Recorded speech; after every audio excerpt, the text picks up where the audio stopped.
We are Group 1, and our company is Uber. My name is Josie. I'm Kyra. I'm Connor. I'm Austin. I'm Jackie, and I'm controlling the slides. So to change the slide, we'll just be saying next slide. To start off, we are going to begin with a brief video that will introduce our company.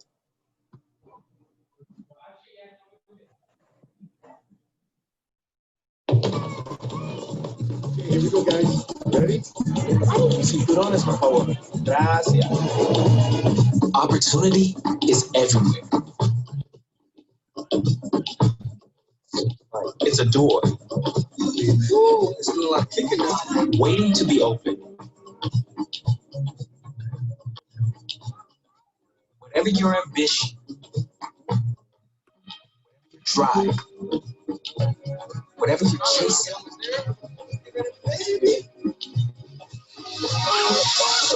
opportunity is everywhere.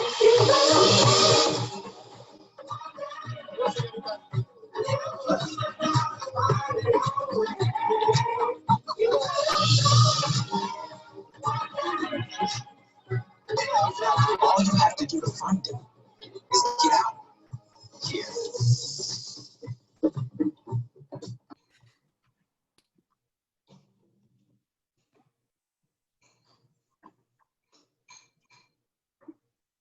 You're muted, Josie. We are going to begin with a history of the company. Uber began in San Francisco in 2009 and was founded by Garrett Camp and Travis Kalanick. Next slide.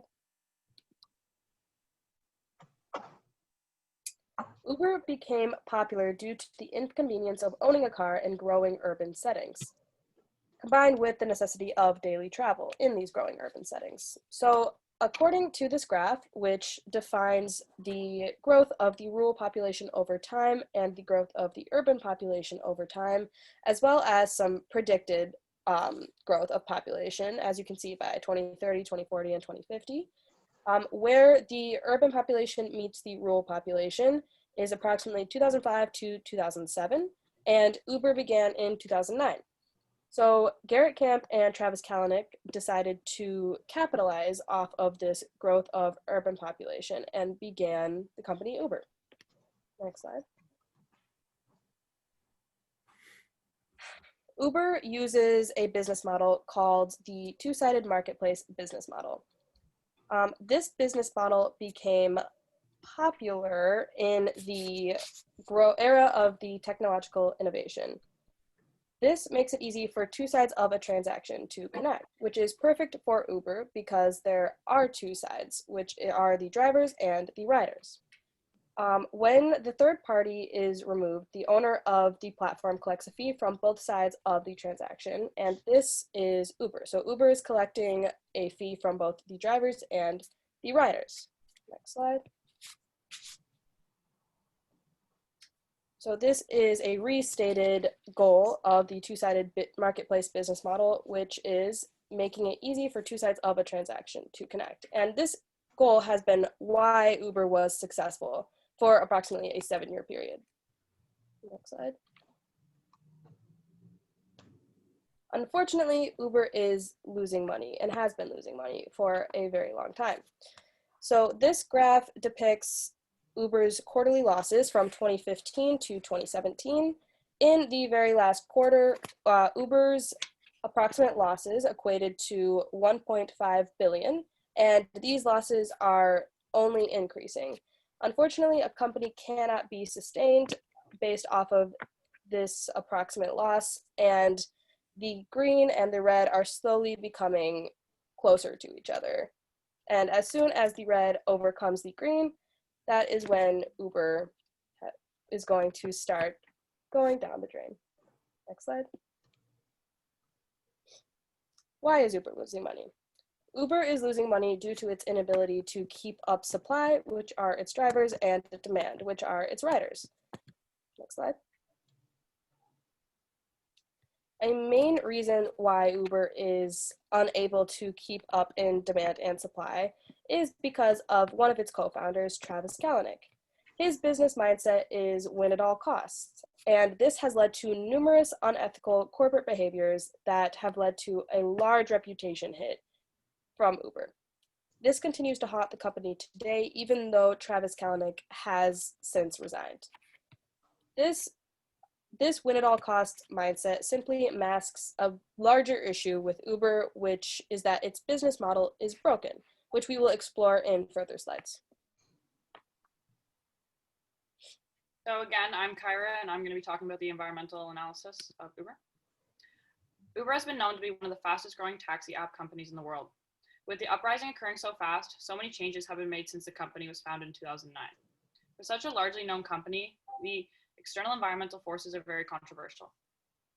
In relation to the competitive forces, there is a threat of substitution, product and brand competitors. In regard to the service quality that Uber provides, the potential threats coming from a traditional transportation industry like public transportations, taxis, and private cars are low because of the lower cost and efficiency, as well as user-friendly designing. Uber has a significant brand competitor in the company Lyft. Although it is not as large of an industry as Uber, they often have the exact same service as Uber. Lyft was founded in 2012, so they still have growing time to compete with Uber. As shown in the graph in the bottom right corner, these are 5 major cities within the US. Taxis have a significant advantage over Uber and Lyft, but it's not necessarily because taxis are better, but rather the deep-rooted relationship each city has with taxis that are available. The industry that Uber operates under is a sharing economy. It means that the economy is based on sharing physical and intellectual resources. In this case, Uber hires drivers to respond to customers and drive them to a location. It's often deemed cheaper than taxis and easier to schedule an appointment. Uber is in the growth stage and frequently thrives in all circumstances. Although it can't be compared to taxi services, the availability of services are becoming more and more prevalent in different types of cities. Next slide, please. The global economic forces are slightly different than the North American economy. As many other countries have banned Uber due to the competition they have with taxis. This affects income because distribution with Uber is a cheaper service. But in the total GDP, Uber is still successful. The most present environmental factor is that Uber's technological force, which seems pretty obvious since it is a social media app. The face of Uber's success is through technology. As smartphones grow, so will Uber's success. Uber has thus taken new measures to ensure that they are progressing in a helpful environmental way by offering Uber Pool, where you can catch a ride with people stopping at other destinations. Uber's social cultural factors are a major contributor in modern society as well. Uber is considered a very diverse workforce, as many Uber drivers are immigrants or from a minority group. The social media app allows customers to rate their driver and share short responses on how the ride went so that future customers are aware of the type of person they're getting in the car with. This makes customers more comfortable as they feel they have a closer connection with their driver. But international revenue factors are a large part of Uber's success, as they function around roughly 80 countries, with the majority being high-density countries. One of Uber's biggest international downfalls is that they still have a strong competition with cities that are largely attached to taxis and are not willing to allow new groups of taxi groups in. Uber's popularity hopes to grow. Even when the prices rise, it's still competitive against taxis. Customers enjoy using the app to book rides and even choose it over public transportation sometimes because of the experience. But how much or how little the company hurts the environment requires more investigation. I'm Connor. I'll be talking about Uber's marketing objectives and performance and their marketing mix. I think it's a slide back, Jackie.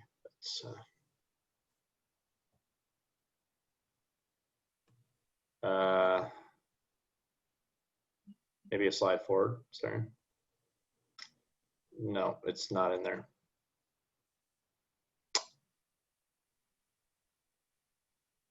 That's okay. I would just talk about what you have without the slide, maybe. Okay. Uber's marketing objectives and performance.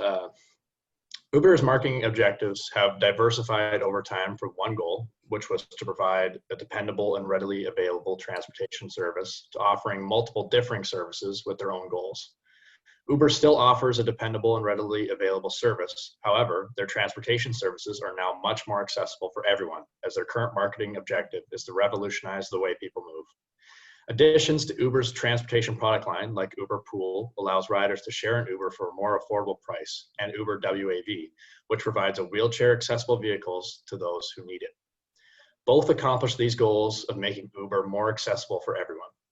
Uber has also entered into the food delivery market with their product Uber Eats, Uber Eats' goal is to transform the way people enjoy food. To accomplish this goal, Uber Eats uses the same technology that allows people to commute through cities, but instead of transporting people, they transport food.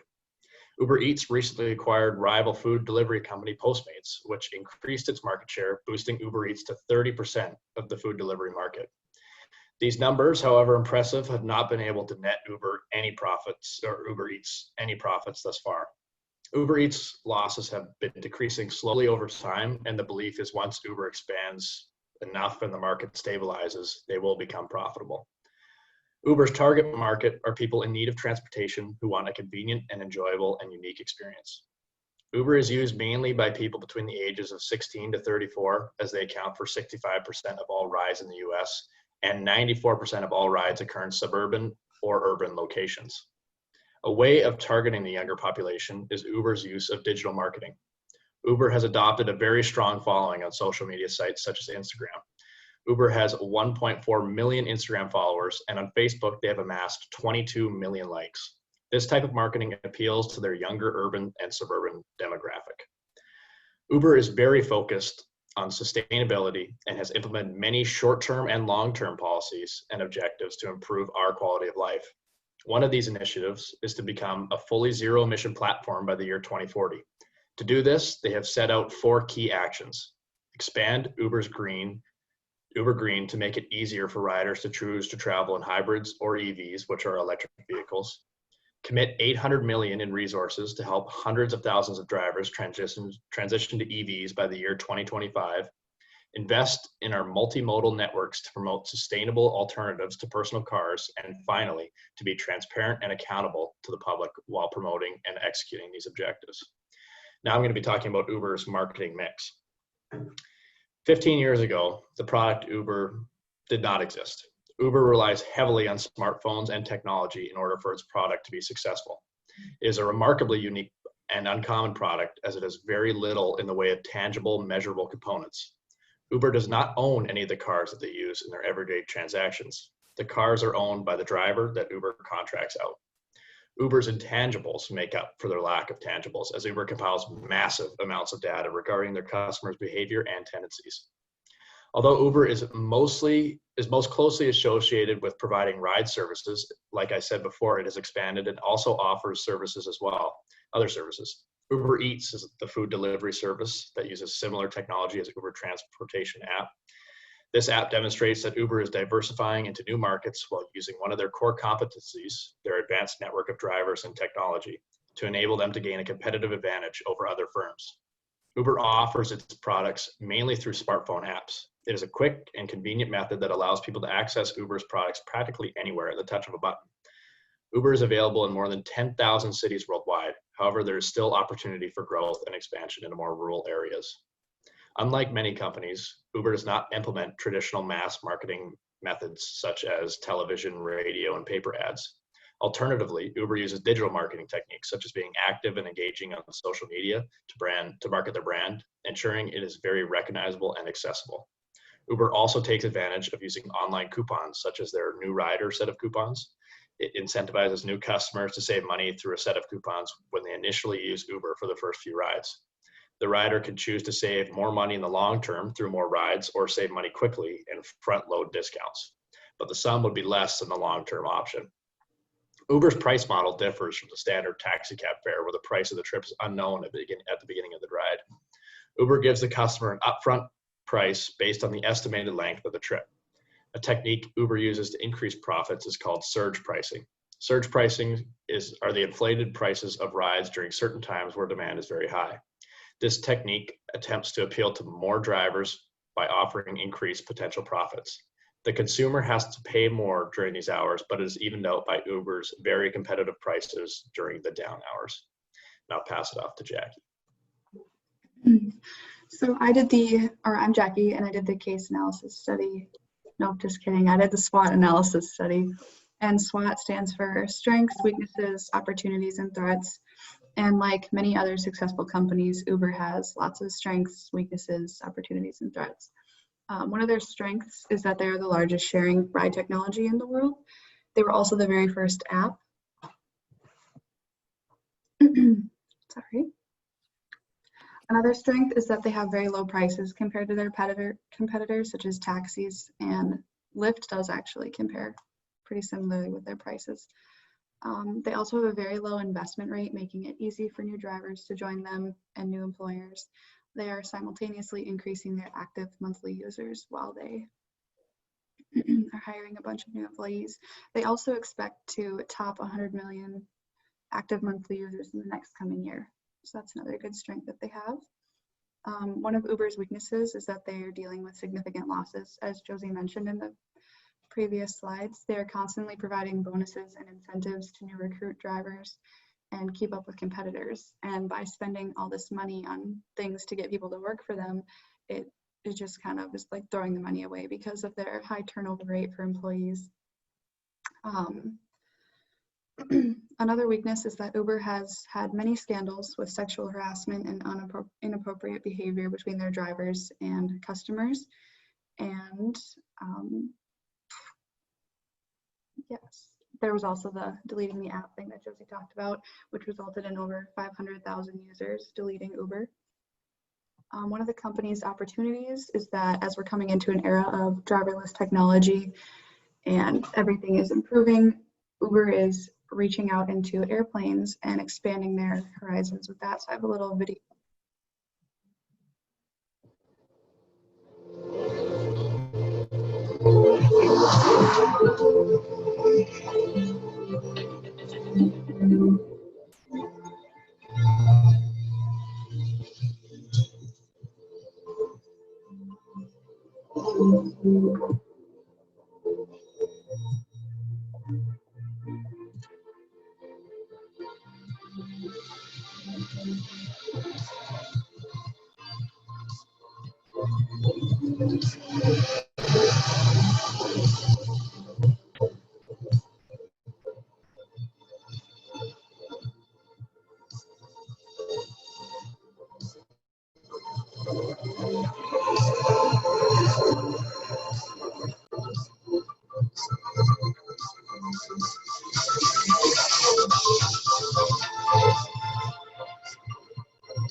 So that is one of the stronger opportunities that Uber has at the moment to expand and take over not only the vehicles, but airplanes and trains would be another one too.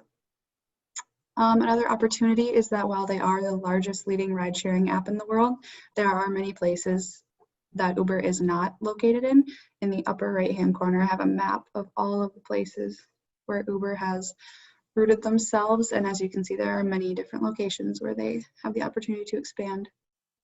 While there are many positives going for Uber, they do face quite a few threats. They have many lawsuits. In fact, last year they had about 300,000 lawsuits just from their employees alone. They also deal with the threat of increasing competition and failure to retain customers and employees. And I will now pass it to Austin. Hey guys, Austin. I did the case study analysis, and the company that is very similar to Uber is Lyft. Uber is no doubt the most dominant taxi replacement company on the market today. When you think of a way of transportation in any big city, you think of Uber. If Uber is not the option, whether the drivers are all backed up with a long wait or prices may be a little bit too high for you, then you think of Lyft. A brief history of Lyft is they were formerly known as Zimride back in June of 2012, and that was just originally a company who in California would transport students across campuses, normally in just UCLA or other universities like that. Lyft is a very similar company to Uber. Like I said, they provide great drivers with relatively lower costs than taxi drivers and offer other extensive services to their customers. Sorry.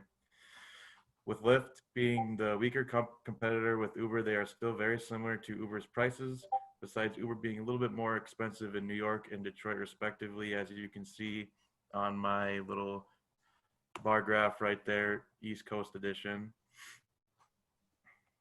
For example, Uber and Lyft prices range from $10 to $20 in most areas of the US, calculated by taking a 4-mile drive with each company to determine the costs. Also included in the calculation is a 15% tip, and that was done by Ride Guru, and that is also based on that graph. While taxi services are much more expensive than Lyft and Uber in all major regions of the United States, Lyft offers extensive services similar to Uber through a mobile app, which provides vehicles for hire, scooters, bikes, and essential delivery services. All you have to do for car rides or to set up with Lyft is you just got to download the app and create a profile and then make a payment. A little bit about the scooters. They launched in September of 2018 in Denver, and it's only offered in major cities like Denver, LA, and Miami.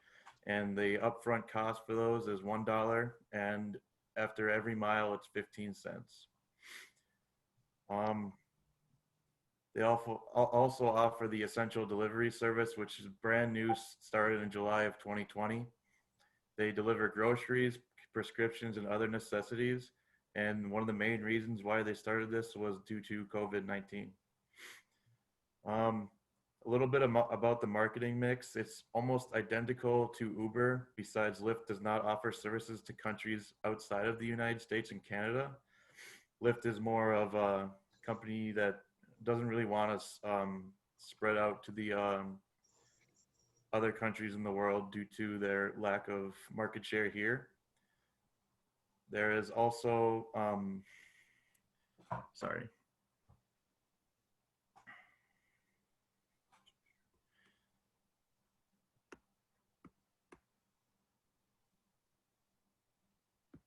Lyft holds approximately 30% of the market share behind Uber, who holds almost all of the market share with 70%. And lastly, I have a fun fact about Lyft. Back in 2015, they had a little trinket thing deal on the front of their cars by putting a pink mustache. I thought it was pretty funny, but they got rid of that due to it being very unprofessional in a business standpoint. And next slide. And that is all for us. All right, thank you. Yeah. You. Thank you for listening.